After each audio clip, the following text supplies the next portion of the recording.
It does have like remands. Yeah. Not quite actual counterspell though. Yeah, and he has Snapcaster mages, so yeah. Stuff like that. Yeah, the deck does a lot of interesting things. We had our good old tech guy made a mistake and put the names on the wrong side. Freaking dummy. Come on, Andrew. He did. What a dummy.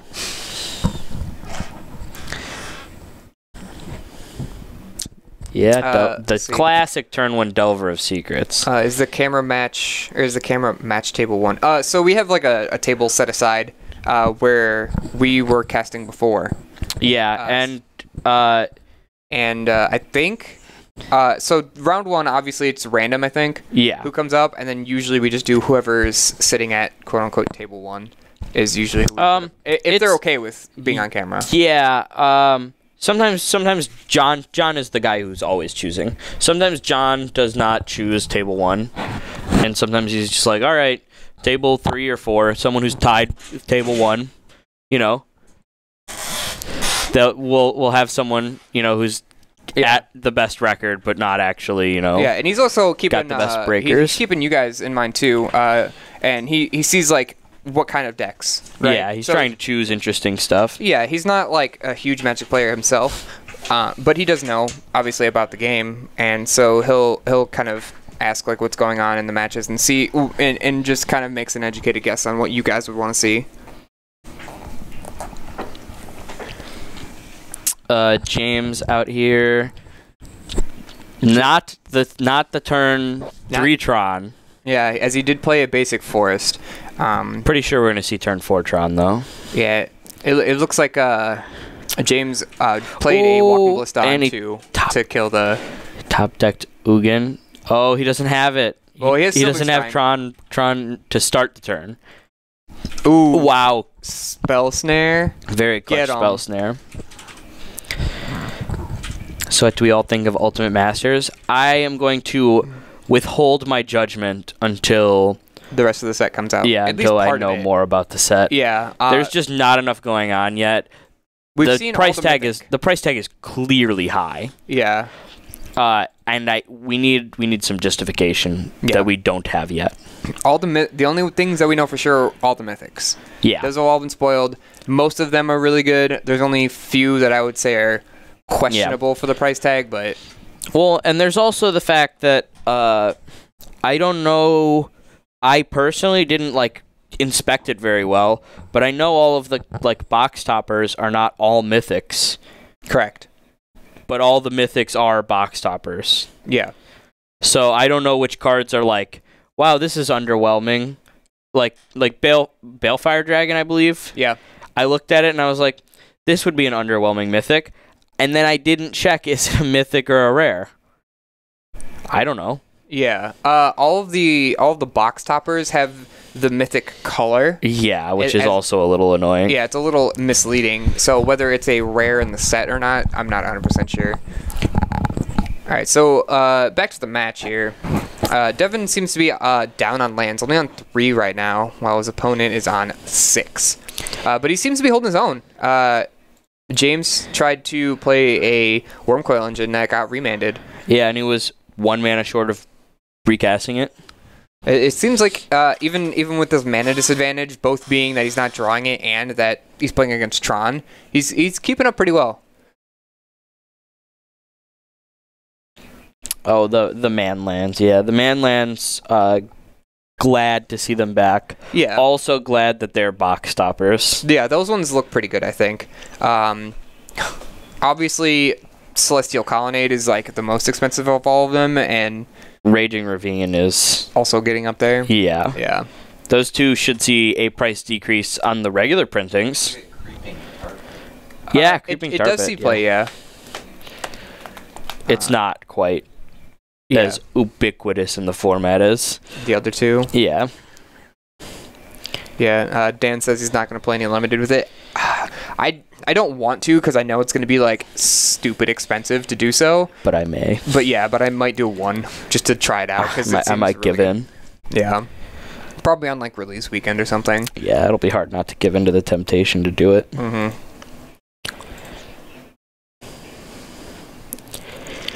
All right, James over here, mono green Tron, doing Tron things. Now is trying to pressure Devin with lands, field of ruining one of his dual lands. While he's already down on lands, which is pretty good, just like makes it so his hand might be a little more hard to work around. Yeah. He still has a board presence though, and James doesn't seem to be applying any kind of backwards pressure for all that. But you know, with access to like 15 mana, that could, you know, change in one turn. Yeah, he has an Ugin in his hand. He can easily just play Ugin in -2 to like completely decimate Devin's board position. Yeah, I think he's trying to bait out all the counter spells first. Yep. That seems pretty smart. Like if you just resolve Ugin, this deck can't win. Like Wizards just crumbles, as most decks do against Ugin. But I think you can do some tricky stuff, depending. Sure, you can like cycle Nimble Obstructionist to counter the ability, and still make it lose loyalty, or like flash in Nimble Obstructionist end step. Mm-hmm. Those both seem like pretty valid options. Yeah. And I know Devin really likes those Obstructionists. So. Yeah. Hey, he has one in hand. So yeah, he's just trying to. James is trying to play smart here. It's hard to know whether this slow game of trying to bait out stuff is good enough. Yeah. Because like every turn you're giving your opponent more time to draw the answer if he doesn't have it already. And actually, I think in Devin's hand he has 2 Nimble Obstructionists, so he's gonna be able to like get Ugin twice. Yeah. Which seems real good. What do we got coming down now? Is Karn liberated? I see him tapping his Tron lands. He has a Karn in his hand. Yeah, I'm not exactly sure what they were talking about, but... Yeah, I don't know what that conversation could have been about. Yeah, here's the Karn. Karn, very powerful. Yeah, as, you know, talked about in the Magic community as being something very unfun and unfair, though... Man, I hate Tron. Turn 3 Karn is so busted. I hate playing against Tron. Tron clearly a not popular deck, but it is popular from people who play it. Yeah, and everyone who doesn't play it hates it. Well, I think here's the thing. Everyone who plays the game and picks up one deck and rolls with it will play, you know, whatever deck gravitates to them the most. Right. And some people that is Tron, but when it comes down to it, the people who play Tron the most are like grinders who really want to do well at events. Mm-hmm. So when you come to like a store where people are playing, you know, the same deck every week, it's really hard to not go, man, screw Tron. I hate Tron. Yeah. So it's just a weird thing. So Devin flashed in one of his Obstructionists at the end of turn, and then attacked with it. James had played the Worm Coil, and it might get back in this game. He's at 3, but with a Worm Coil, that could very easily not matter. Obviously, if Devin had a Bolt or something like that, he probably would have just played it and tried to kill him. I think I saw like an Abrade in his hand. That might do it. If he does it like on the attack, abrades it, and then like untaps and is able to, like cycle. Or no, because he doesn't have enough mana to also flash an Obstructionist. Here's the Abrade. Yep. So he's got the Abrade. He's got Burst Lightning in his hand. And what's the other card? The 1 mana Red Wizard The 1/2 Soulscar Mage. Yes, Soulscar Mage. So it seems like he's got something, and if he just top decks a bolt here, any of his 8 bolts, I mean, I know he's used a couple, but if he just does it, you know, whatever. Dan says, do you think there's finally enough effective hate for Tron? There's generally always been hate for Tron. It's the fact that you're trying to hate out lands is just kind of difficult in Modern. Yeah, it's very tough to hate out specific lands without, like, sacrificing a bunch of versatility. Obviously, they've been printing good answers to Tron recently, but, like, they're all, like, not strong enough. Yeah. They're, like, good. They're definitely cards that you should be bringing in if you play against Tron. But they are also not all game winners. Right. And I mean, so like, take, for example, what I would consider is probably the best Tron hate, Blood Moon, right? Sure. It does exactly that. It keeps them from just making a million mana with all their lands, but it lets them keep their lands. And if at any point they just find an answer to it, they're back in the game. Whereas hate cards against certain other decks might actually just completely stop the deck from what it's doing. Like if you play a Rest in Peace against Dredge, you know, they can't continue to work towards their game plan and then just turn the corner. Yeah. So and there isn't really cards to do that. I mean, you could argue that there's like, you know, blow up their land, surgical it, which is really good, but that's still.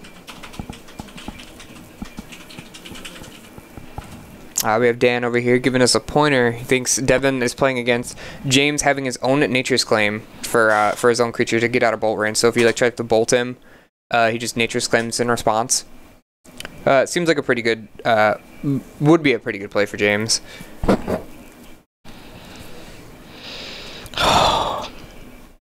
What a weird position. Devin just needs a bolt. Yeah, it's weird that like. Tron isn't usually a deck that like grinds, you know. It usually it just ends. The game just ends. Yeah. I mean, it can, as you can see with generally Wormcoil Engine, but most of its other threats are like actually just game ending. Yeah. So it's just kind of weird that Devin is still technically ahead. All right, so he goes for the chain. Yep, there it is. Yep. Okay. So yeah, I think actually what happened there is he had been holding that Burst Lightning in his hand for a while. Yeah. And on his upkeep, James Ghost Quartered one of his lands, and he needed to top deck the 5th land to kick it. Uh-huh. And both of them missed the fact that Ghost Quarter lets the land come in untapped until I corrected them. So what he could have actually killed him anyway by floating mana and then getting his land untapped and then casting it anyway. Uh-huh. But they obviously both missed the fact that it comes into play untapped. So, and then he top decked the Mutavault anyway. So he just had it then. Yeah. And then I think at that point he was just he just like showed his opponent the Burst Lightning and like you would have been dead anyway. Yeah. So Ulab saying who's talking. This is our tech guy. Andrew, he's behind the scenes making sure life totals are correct, and he's talking to our other tech guy Dan, who is tableside. So yeah, he's watching the match, making sure that everything goes down properly. Correct. So that also helps us get information on things we might miss or interactions that they're talking about when we can't hear. So here to the sideboards. Devin on Blue Red Wizards, his sideboard is Emrakul to Promise End, 3 Thought-Knot Seers, 2. Oh, hold on. Yeah, that didn't seem right at all.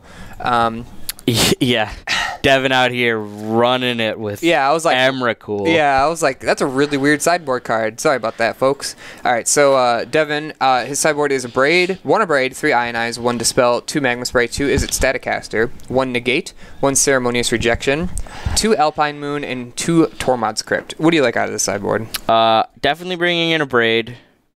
Absolutely bringing in Ceremonious Rejection and Alpine Moon. Yep. Then there are a few cards that look okay. I could see bringing in the Ionizes. Mm-hmm. I could see bringing in the Negate. But it kind of depends on what Devin thinks is bad in his main deck. True. None of those cards stand out to me as like amazing, but they're all pretty okay. Okay. And then over here on James, we have Emrakul the Promised End, 3 Thought-Knot Seer, 2 Thragtusk, 1 Surgical Extraction, 1 Broken Bond, 2 Life in the Loam, 2 Nature's Claim, 1 All is Dust, and 2 Spatial Contortion. What about this sideboard? I'm probably bringing in Nature's Claim and Spatial Contortion and maybe Thought-Knot Seer. I think that's it. Not Thragtusk? I don't think Thragtusk is what you want to be doing in this matchup when you already have Wormcoil Engine and you're bringing in Nature's Claims. So if you really need to gain life, you just target something with your own Nature's Claim. Right. I'd rather be interacting with the creatures Devin is playing than trying to gain life. And Spatial Contortion is going to do that. Yeah. Similarly, Nature's Claim obviously can gain life. That's like a cool mode of it. But more importantly, Devin is like extremely likely to have brought in a piece of artifact or enchantment-based hate. Right. Alpine Moon / Blood Moon are pretty popular in sideboards for red decks. Yeah, especially in 1 to 2 color red decks if they're not already playing it in the main. So it does have more versatility than just saying, you know, sack a thing, gain life. It can actually get him out from under something. Again, like I had mentioned earlier, that's kind of the thing with Tron. You know, they bring in these hate cards, but sometimes it's just not enough. You know, they can work around it. Yep.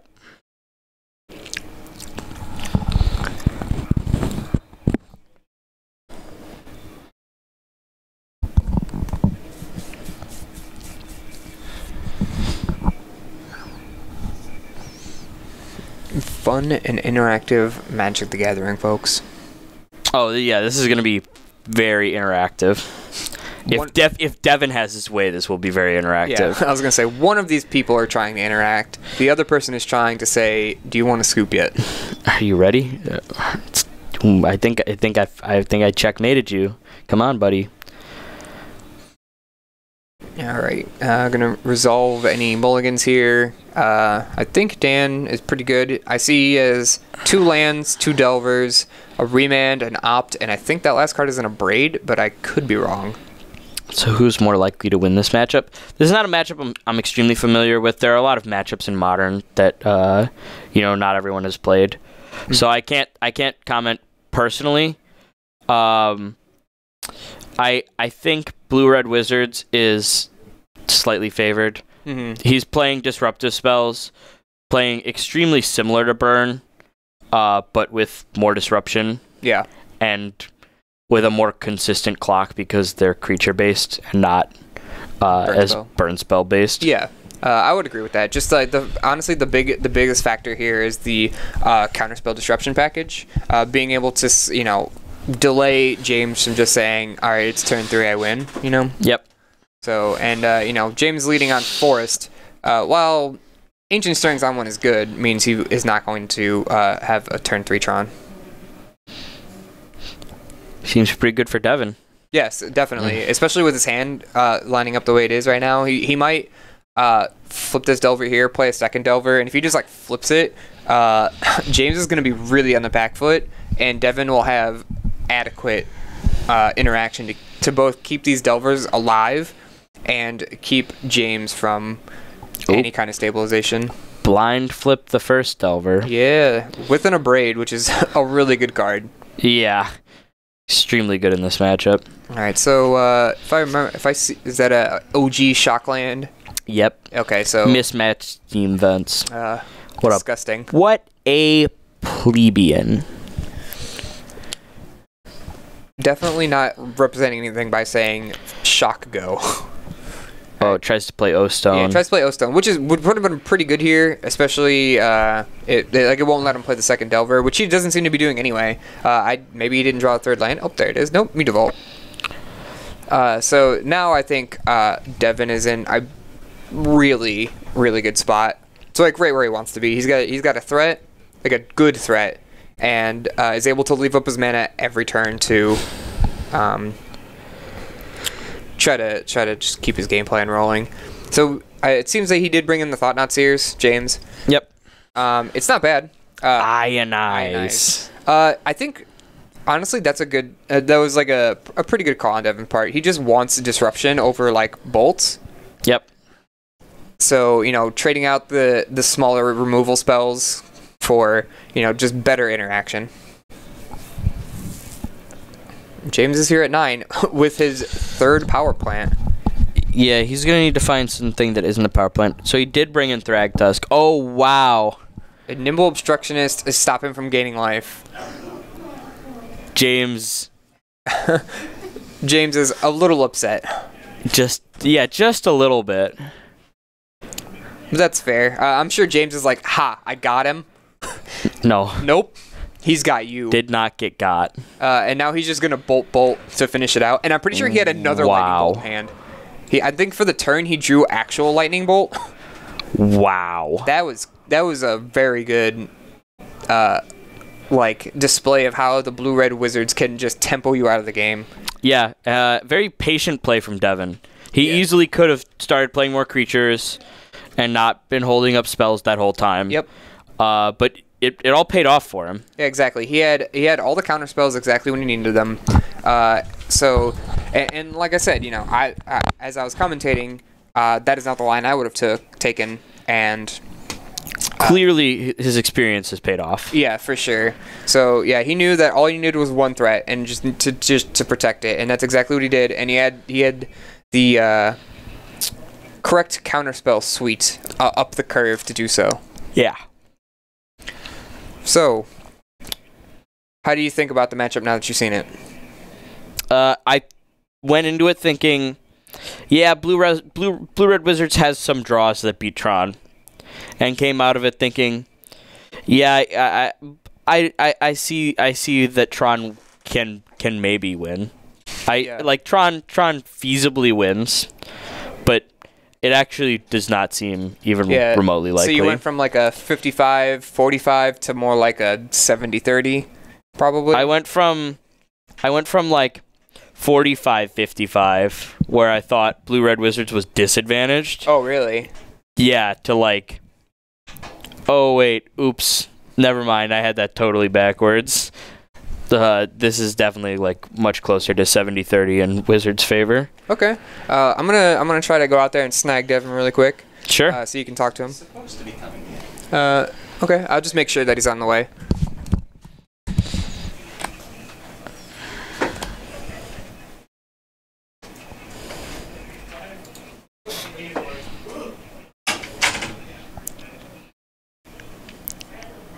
How are you?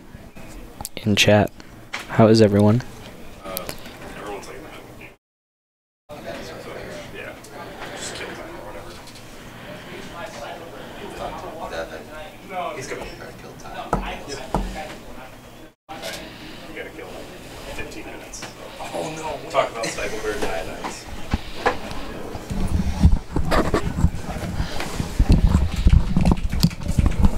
Oh, you want my Twitter handle? Sure.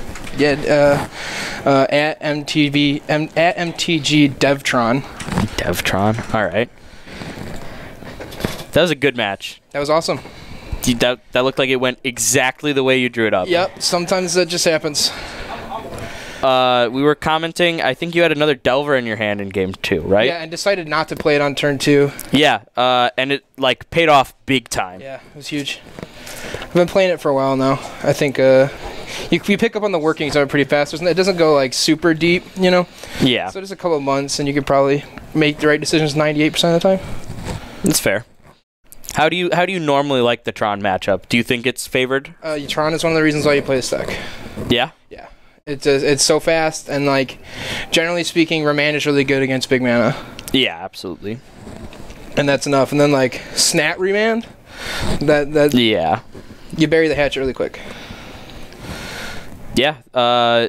This deck is all about the 8 bolts combined with like minor disruption. Yeah, very minor. 4 remand in the main. That's it. Yeah.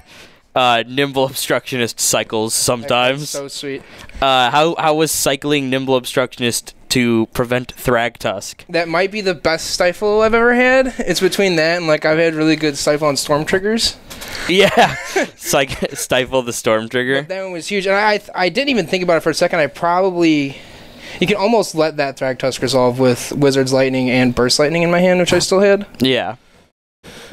But you're not registering that card to not stifle Thragtusk. Yeah. Someone in chat asking, why did you personally decide to play Blue-Red Wizards? I cast a lot of Delver Secrets in Standard. Yeah. And then it was finally Delver was good enough. Wizards Lightning got printed. I seen a couple 5-0 lists that were pretty on point with what I wanted to do. I've made a lot of changes to that deck. Like, no more Vidillion Click. I used to play like a handful of Vidillion Clicks and Spellstutter Sprites in that deck. But I've moved to more like Soulscar Mage card is so good. Soulscar Mage looks like a house in that deck. Yep. Round 1, we win on turn 3 with Soulscar Mage. Jeez. Turn 1, Soulscar Mage. Turn 2, double Bolt, any combination of Bolt, Wizard's Lightning. And then it was turn 3, Bolt, Wizard's Lightning, Burst Lightning. Jeez. That's like the closest to a free win this deck gets, because it doesn't really get any. Yeah. But like, that's pretty fast. It's sweet. Super pumped that Delver Secrets can make its way into Modern a little more. Is there anything you might expect to be seeing in Ultimate Masters from this deck? Any cards you might be expecting to see reprinted? Ooh, is that whole set isn't spoiled, is it? No spoilers except for like the mythics, the rares and whatnot, right? Yep. I could use foil lightning bolts, so like that'd be sweet. We can get some lightning. Yeah. I don't know. A lot of the cards, you gotta think. A lot of the cards like just rotate out of standard that I'm playing. Yeah, a lot of these are like pretty new cards. New art remand would be sweet. I'm not a big fan of the art on remand. Yeah. Is there another art? I could have swore there was other art. There's a FNM promo, I think, or something ridiculous. Oh yeah. Yeah, something like super expensive. Yeah, and I built the second whim originally. Yeah, I remember playing against you. It was 4 or 5 weeks ago. Yeah, on camera here. Yeah, broke my streak of losing on camera. Between here and Star City games, like I can't win on camera. It's not a thing. Did it now. You did it today. Finally. Stifle Thragtusk. 5 life? Nah. No. Who cares? It's easily 8 damage worth of burn in my hand, but no, you're not gaining 5. Nope. Don't let it happen. Yeah, it's sweet. Ionize has been an all-star. I originally was not going to play it. Like I'm not registering cancel in my deck. I don't care if it comes with a shock. Sure. But I've killed 2 people with it now. Jeez. Yeah, it's so good. And are there any in the main, or is it just the 3 in the board? Side. Alright. I'm thinking about if I do make any changes, I'm going to cut that main deck risk factor and I'm going to make it the 4th Ionize. Yeah. And play one of the main 3 of the board.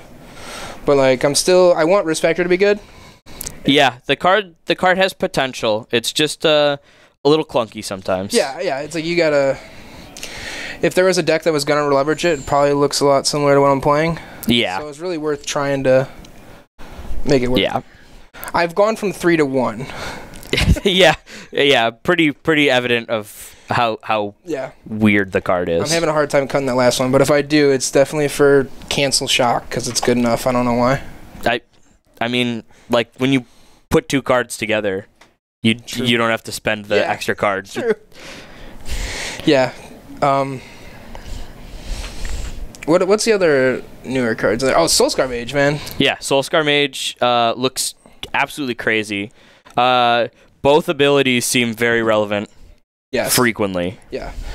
You can really become the control deck if you want to with Soulscar Mage and the neg counters. Like pair that up with Grim Lavamancer and Izzet Staticaster. Yeah. And like now you're no longer using cards to wipe the board. Yeah. Jeez, yeah. Is it Staticaster? Yeah, dude. You're just like get them all out of here. Get weak. Yeah, I'm having a lot of fun playing this deck. It seems like a lot of fun. I made the move from this deck from Blue Black Fairies, which I played for a long time too. That deck seems like it plays like a pretty similar disruptive package, but instead of being like the aggressive burn tempo deck, you're like sitting back on it and being the control deck. Yeah, you're the cryptic command deck in that sense. Yeah, but this is just a faster version. It got to, the main reason why I played is because I played Spellstorm's Prime Ability Click. And Yeah. I'm down to none of those and still playing the deck. So Yeah. Evident of how fun the deck is. it's super good. I think there are a lot of people who have been eyeing this deck as like a deck to pick up. It might be good enough. I'm not super convinced yet. Yeah. It might be good enough. It definitely there are decks that it picks on, and I think that the decks that it picks on are prevalent here at GameStorm. Yeah. I think that really matters. You know, there's a lot before, like when I first started playing it, there's a lot of Storm, and that's kind of subsided. But there's also a lot of Tron, and I feel like you register this Wizards deck to beat those two decks. Yep. You have but on the same note, there are cards that you just lose to that you can't beat, especially in game one, like Lingering Souls, like Resolve Lingering Souls lines up really good against my 3/1 flyers. Yeah. Seems really very bad for you. And like that's like the give and take, right? I think in this room there's a lot less of your mid-rangey. The next round's been posted. Oh, all right. all right. Well, Thanks, congrats guys. on your Yeah, win. thanks, man. Good luck in the next round. Excellent. All right.